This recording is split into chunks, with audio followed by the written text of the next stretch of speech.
Donc du coup, on va continuer un petit peu plus sur les chaînes de caractères, parce qu'en fait, on peut faire plusieurs choses avec elles. Donc une chaîne de caractères, on rappelle, ça se déclare comme ceci. Donc on va faire test str. Donc str, c'est pour string. String, ça veut dire chaîne de caractères en anglais. Donc on va faire une chaîne de caractères qui va s'appeler comme ceci est un test. Voilà. Je peux bien évidemment l'afficher. Donc j'affiche tout simplement la valeur de ma variable en mettant un print. Et ensuite, entre parenthèses, je mets la valeur de ma variable. Et vous voyez que là, du coup, j'ai ceci est un test. Ok, notez aussi que je n'ai pas du coup les guillemets qui s'affichent, enfin les apostrophes, ou dans les guillemets qui s'affichent du coup à l'écran, enfin à l'écran, c'est-à-dire dans la console ici. Voilà. Du coup, ensuite, ce qu'on peut faire, c'est qu'on peut faire de la concaténation. La concaténation, qu'est-ce que c'est? C'est tout simplement en fait de mettre bout à bout plusieurs chaînes de caractères. Donc je vais en créer une deuxième de chaîne de caractères, je vais l'appeler test str2, et je vais mettre ceci est un test, voilà, c'est fini. Comme ceci, voilà. Et ensuite, ce que je vais faire, c'est que je vais pouvoir concaténer, donc c'est-à-dire que je vais pouvoir mettre bout à bout ces trois chaînes de caractères. Donc comment je fais? Je prends simplement ma première chaîne de caractères, test str, comme ceci, et je fais un plus. Et là, je vais faire test str2, comme ceci. Et si j'affiche test str3, regardez la magie qui va arriver. Alors, j'ai déjà mon premier print ici, je vais le mettre en commentaire. Et on va regarder du coup le deuxième print, donc le seul print là maintenant qui s'exécute, c'est voilà ce que nous avons. Donc du coup nous avons ceci est un test, voilà, c'est fini. Point. Donc vous voyez qu'en fait c'est littéralement ces deux chaînes de caractères qui ont été mis bout à bout. Les deux chaînes de caractères ici, vous voyez qu'ici il n'y a pas d'espace, c'est normal parce que à la fin de cette chaîne de caractères il n'y a pas d'espace, et au début de cette chaîne de caractères il n'y en a pas non plus. Si en revanche je mets ici un espace, vous voyez que là maintenant il y a une petite différence, il y a un petit fossé. Vous voyez que là du coup maintenant j'ai un espace. Ceci est un test, entre test et voilà, maintenant il y a un espace. Voilà, donc c'est juste vraiment de littéralement mettre bout à bout des chaînes de caractères. L'ordre évidemment de la concaténation compte. C'est-à-dire que si ici je fais test str2 plus test str, je vais du coup avoir dans ma concaténation cette première chaîne de caractères, puis ensuite à la fin de cette chaîne de caractères, je vais avoir du coup l'ajout de cette deuxième chaîne de caractères. Regardez en image. Voilà, c'est fini, point, ceci est un test. Vous voyez que du coup, point, c'est du coup la fin de ma chaîne de caractères qui est contenue dans la variable test str2. Et ceci est un test, c'est du coup ceci, donc c'est le début de ma chaîne de caractères test str. Et vous avez vu que c'est ajouté juste après. Donc vraiment l'ordre de la concaténation compte. Évidemment vous pouvez mettre autant de chaînes de caractères que vous voulez, enfin vous pouvez concaténer autant de chaînes de caractères que vous voulez. Là si j'ai envie je peux même remettre une variable que j'ai déjà utilisée, comme ceci. Le tout c'est que quand vous mettez un plus, il y ait forcément une chaîne de caractères avant et une chaîne de caractères après. Là jusqu'à présent j'ai utilisé des variables, mais je peux utiliser des chaînes de caractères différemment. Par exemple là je vais mettre un plus et du coup là je mets ma chaîne de caractères, donc pareil je la délimite avec des guillemets. Et ensuite, je vais mettre par exemple ici fin de concaténation. Concaténation. Je ne sais pas écrire, c'est génial. Fin de concaténation. Comme ceci. Et observez cette magnifique magie. Donc, vous voyez que là, on a du coup, voilà, c'est fini. Donc, concaténation, donc on a test str2. Ensuite, point, ceci est un test. Donc, concaténation grâce à ça. Test str. Ensuite, j'ai un deuxième test str que je vais concaténer. Donc, du coup, j'ai un deuxième ceci est un test. Troisième test str, donc j'ai un troisième ceci est un test, et ensuite à la fin j'ai fin de concaténation qui apparaît du coup ici. Voilà, donc ça c'était pour la concaténation, du coup c'est pas mal à savoir. Un truc aussi qui est à savoir pour les chaînes de caractères, c'est qu'en fait c'est en quelque sorte des conteneurs, donc c'est à dire que ça va contenir des caractères. Les caractères du coup étant les lettres, les chiffres et les signes de ponctuation, enfin des trucs que vous pouvez rentrer, que vous pouvez taper sur votre clavier. Et ce que vous pouvez faire en fait, c'est que du coup vous pouvez accéder, vu que c'est un conteneur, vous pouvez accéder à une des valeurs de votre conteneur, donc en l'occurrence de votre chaîne de caractères. Comment on fait ça? On fait avec une technique qui s'appelle la technique d'indexation. En indexation, c'est tout simplement en fait on va attribuer un numéro en fait à chaque caractère, donc à chaque valeur en fait qu'il y a dans notre chaîne de caractères. Le premier caractère va avoir l'index ou l'indice en français 0. Vous pouvez considérer ça un peu comme sa position en fait, où du coup le premier caractère sera la position 0. En informatique, généralement on commence à l'index 0 ou à la position 0. Il y a des langages, des fois c'est pas le cas, comme le langage Julia, c'est pas pareil, mais en général c'est 0. Mais que ce soit 0 ou 1, au final ça ne change pas grand chose.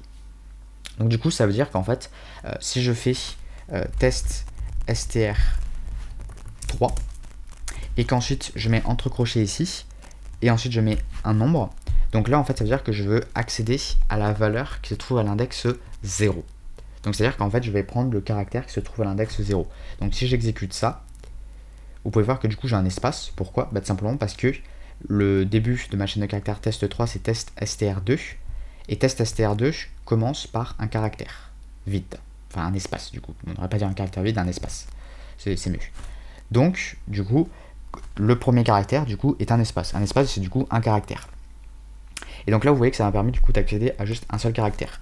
Et donc du coup, si je veux accéder à un autre caractère, en fait, il me suffit juste de compter en fait les positions en fait du caractère. Donc là, je commence à l'index 0, vous voyez. Ensuite, je vais regarder l'index 1, donc la position 1, donc du coup, ça va être V. Hop. Donc du coup, je vais mettre 1 ici. Et vous voyez que là, du coup, j'ai V. Alors c'est peut-être un petit peu compliqué du coup de manipuler, enfin de présenter avec test str3, du coup je vais recréer une autre chaîne et je vais l'appeler test comme ceci, voilà. Donc je vais faire test 4 et du coup là je mets entre crochets, ensuite je mets un nombre et donc du coup bah pareil ça va être du coup le nombre qui représente en fait l'index ou l'indice en fait de chaque caractère. Donc le premier caractère du coup se trouve à l'index 0 comme je l'ai dit, donc si je refais 0, vous voyez que j'obtiens bien T.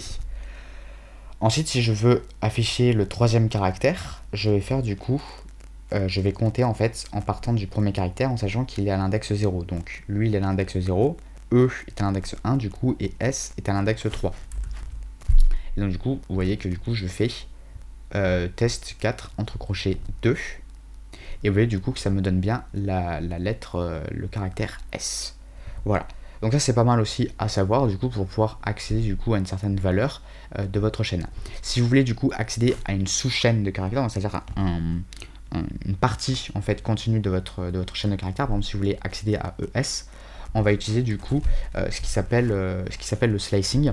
Donc c'est-à-dire que vous allez utiliser les deux points et avant le deux points vous allez mettre du coup un index qui va être du coup la position de départ où vous voulez prendre la chaîne de caractères, enfin vous voulez prendre le début de votre sous-chaîne de caractères.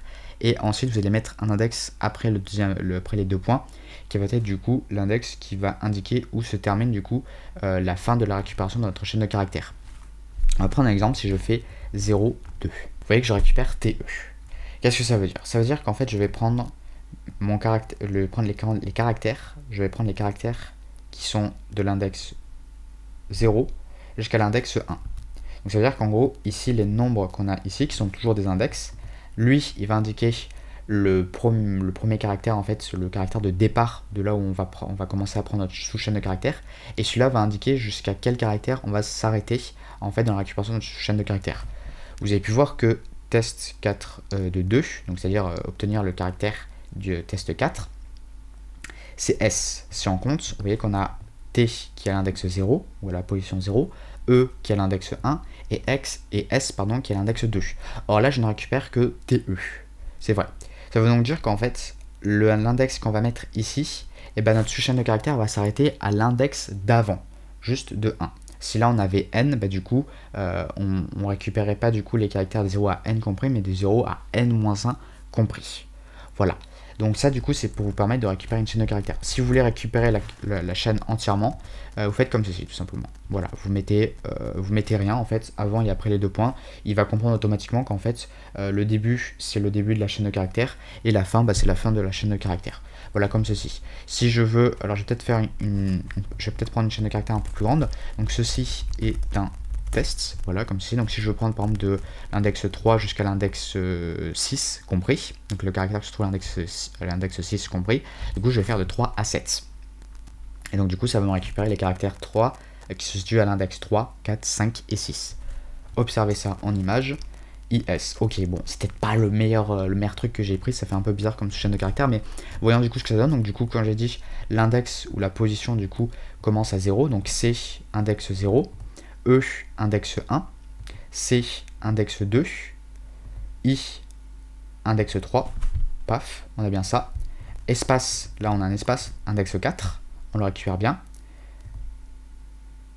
Index 5, index 6 pour le S. Et on ne prend pas le T puisqu'il a un index 7, mais on s'arrête d'un index avant. Voilà, comme ceci. Si je veux récupérer, par exemple, juste le mot 1, bah du coup je vais compter tout simplement en fait l'index de départ. Je vais trouver l'index de départ en regardant simplement ma chaîne de caractères, en partant du coup du premier caractère qui se trouve à l'index 1, et je vais regarder du coup où est-ce qu'il se situe, du coup quel est l'index du caractère 1 et quel est l'index du caractère 2. Donc on avait dit C index 0, E index 1, C index 2, I index 3, espace index 4, E index 5, S index 6, T index 7, espace index 8, donc lui il est à 9, et donc du coup n est à l'index 10, et vu que je veux le récupérer, je fais du coup 11. Et vous voyez que du coup là je récupère bien U et N qui forment bien du coup, qui récupèrent bien du coup la sous-chaîne de caractère 1. Voilà, tout simplement. Donc je pense que c'est à peu près tout ce que j'ai à vous dire pour vous présenter vraiment les bases des chaînes de caractères. Évidemment il y a beaucoup de choses à faire avec les chaînes de caractères, il y a beaucoup de manipulations, mais voilà, ça c'était vraiment un premier aperçu. Donc comment on déclare une chaîne de caractères, comment on la stocke du coup dans une variable, comment on fait de la concaténation aussi, comment on accède du coup à un caractère en particulier grâce à la technique d'indexation, et comment on récupère aussi des sous-chaînes de caractères, donc comment on a du coup une sous-chaîne de caractères. Vous pouvez bien évidemment ensuite la stocker dans une variable, hein, cette sous-chaîne. Donc voilà, si je fais par exemple test 5, test, donc ça va être égal du coup à cette sous-chaîne. Donc si je fais print test 5, vous voyez que ça m'affiche bien 1. Aussi, vous avez peut-être pu voir, mais des fois je ne mets pas de print. Alors c'est vrai qu'en fait sur les notebooks on n'est pas forcément obligé de mettre un print pour afficher quelque chose, donc il suffit juste que la dernière ligne en fait soit une variable et on va afficher du coup cette variable. Le truc c'est que c'est pas vraiment un print, en fait c'est pas vraiment un affichage et ça ne fonctionne que pour les notebooks. Sur les autres fichiers, sur les autres moyens d'exécuter du code Python, ça ne fonctionnera pas. Donc si vous voulez afficher un truc, prenez vraiment l'habitude de faire un print, à moins que vous soyez sûr que vous êtes sur un notebook. Mais si vous êtes débutant, mieux vaut du coup penser que quand il faut afficher un truc, il faut faire un print. Voilà. Et donc du coup, on en a fini avec cette partie pour les chaînes de caractères.